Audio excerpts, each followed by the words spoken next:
Our next guest is the Reverend Kelli, is it Clement or Clement, of the Unitarian Universalist Fellowship of Ames. Good morning, Reverend. Good morning. It's Clement. Accent on the first syllable. Clement. Clement. Very good. Thank you for helping me out there. So I understand you have a film festival coming up at the fellowship. What's this all about? We do. Thank you so much, Anne, for the opportunity to be with you this morning and talk about it a little bit.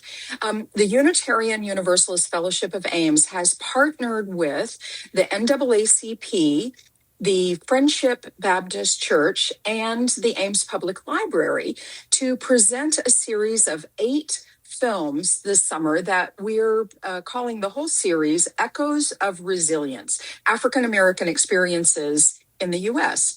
So on Tuesday nights from June 24th to August 12th at the Ames Public Library, we will show these films, a combination of documentaries, some are narrative films.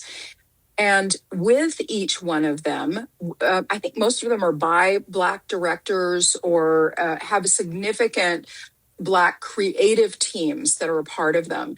And then with them, we'll have a speaker afterwards to lead us in some discussion questions. And what's been really exciting about this is that our team from the fellowship, Unitarian Universalist Fellowship, has been a part of a team with these other organizations, NAACP, Friendship Baptist Church, and the library, to meet for months and build relationships, select the films, figure out what order they should be in, what's the story that we want to tell with this. And so the relationship building among these organizations has been such an important early part of this. And that was really our goal, and then to show the films.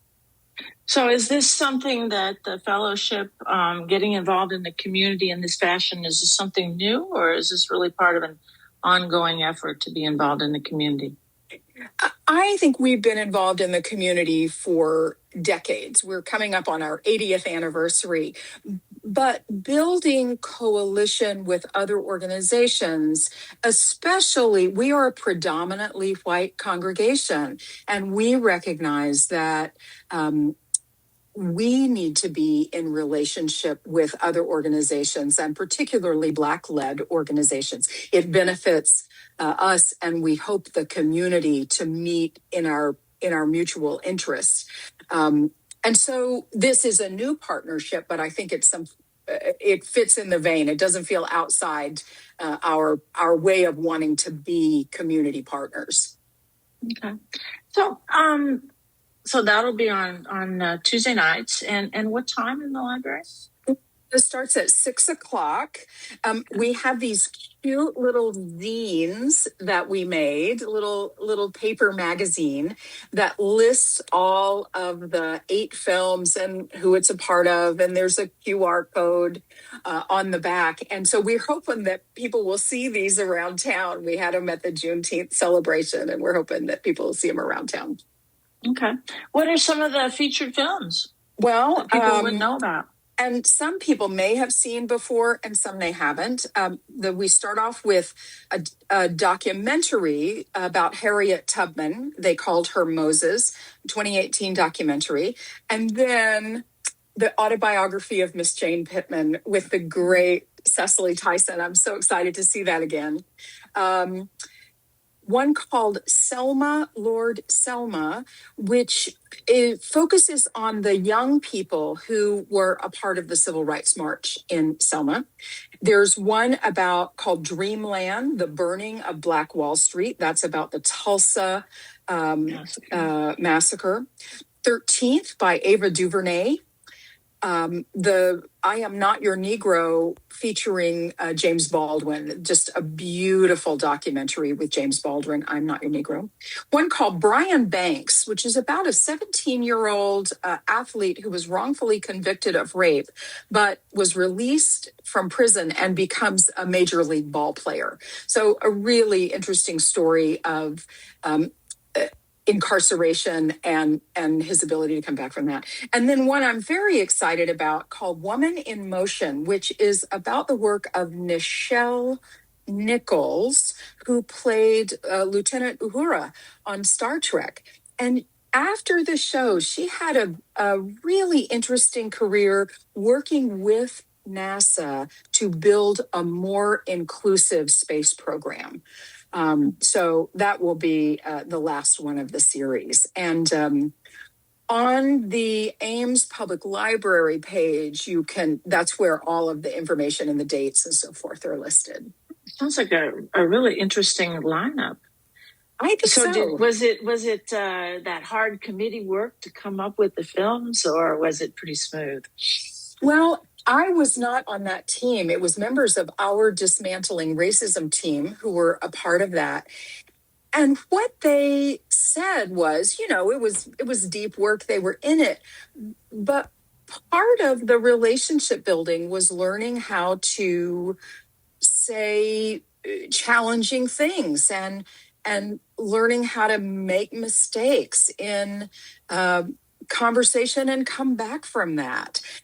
I think as a white person, I can't enter into anti-racism work without making a mistake. If I think I'm not going to make a mistake, then I'm tight and I won't do anything. You just have to be willing to do that, and then do your work and come back from it, and apologize and move on and learn what we need to learn. So I think they had a swell time doing that work, figuring out not only the films, narrowing them down, but the order of them and who would be the speakers after each one. So if I'm not incorrect, at least 6 of the discussion leaders after the films are African American or other people of color. Only 2 of us, I'm leading one of the conversations, and only 2 of us are white. And so I think that's what we're looking for is voices that are not always heard. Okay. So, someone asked me to ask you this question when I was saying that I was going to have a Unitarian reverend on the show. And they said they came from a community where the Unitarians call themselves a church. And in Ames, it's a fellowship. And so the person wanted to address what's the difference? What's the difference? That's such a great question. And are we even a religion, right? Sometimes we get asked that. My flip answer is, if it walks like a duck and sings hymns like a duck, it may be a duck. I use the collective noun congregation for all of our, any Unitarian Universalist fellowship. And by the way, Anne, I am in Baltimore right now for our General Assembly with Unitarian Universalists from all over the country. And some are fellowships, and some are congregations, and some are societies, and some are churches. And we all love each other. I think it really is in some cases semantics. Some places that formed as societies wanted to separate themselves and say, we're doing congregational life in a different way. Church language held some baggage.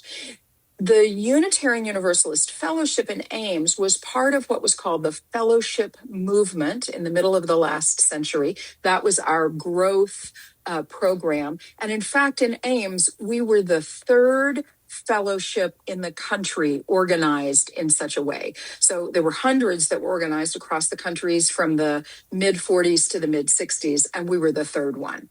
So we have a proud history of that. I see. So what drew you to be a Unitarian minister? I guess, is minister the correct term? Yes, I'm a minister. Sometimes I call myself pastor because that's language that people often understand. I heard a call to service. That was I was at a point of change in my life, and somebody said to me, have you ever considered being a minister? And I thought, well, you're nuts. That's crazy. I can't do that. But I did some discernment and listened to this call to service, and that That was about 25 years ago. And I moved to Iowa in August from Minnesota. Ames was looking for a new minister, and I was looking for a new position. And I specifically wanted to come to a more conservative state to work with people who were already doing the work around reproductive and gender justice. And I think working on racial justice is dovetails exactly with certainly with reproductive justice and also with gender justice. I mean, if we're not working on things to live into the world we want to live into,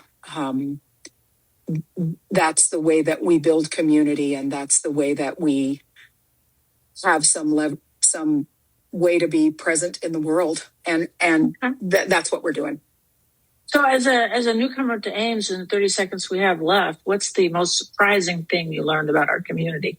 I love Ames, and the pace of the traffic is quite lovely to me. Coming from the Twin Cities, my favorite thing is that I don't spend much time in the car and that I get to see deer around town. I just love seeing the deer around town. You may be one of the few. I know. Obviously, you don't have a big garden, right? I don't. The people are so lovely. And who could not love a town with dog-eared books? So. Absolutely. Well, listen, Reverend Kelli Clement, thank you so much for being our guest as the Reverend of the Unitarian Universalist Fellowship of Ames, and best of luck with your film series. It sounds like a wonderful one. Thank you, Anne. Thanks so much for having me. Thanks for all your work. Thank you.